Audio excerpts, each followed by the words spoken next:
Mă numesc Grigore Vasile, călugăreni 82, turnul Măgurele, și am avut pământ la domnul Crăcea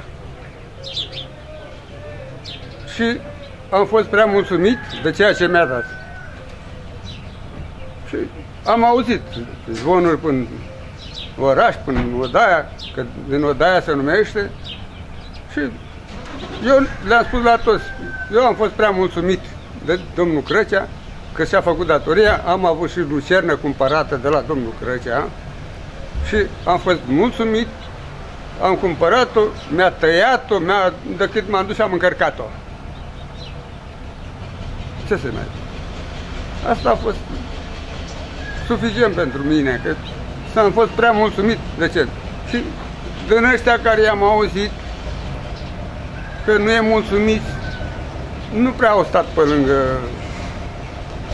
la pământ să ducă să vadă ce face, l-a muncit particular, fără ca să aduce a tăiat de unde l-a avut pământul, în primul rând. A mai tăiat de acolo, a mai luat de la domnul Crăcea de acolo. Singur, fără ca să... Și între olturi am avut acolo și de acolo se zicea și tăia. Veneau cu căruțele încărcate de porumb, tăiat cam după sub drug, așa-i tăia, când avea porumbe acolo și domnul Crăcea de câte ori ne-a spus că așa face, așa a făcut și ne-a demonstrat corect că și-a făcut datoria pentru noi.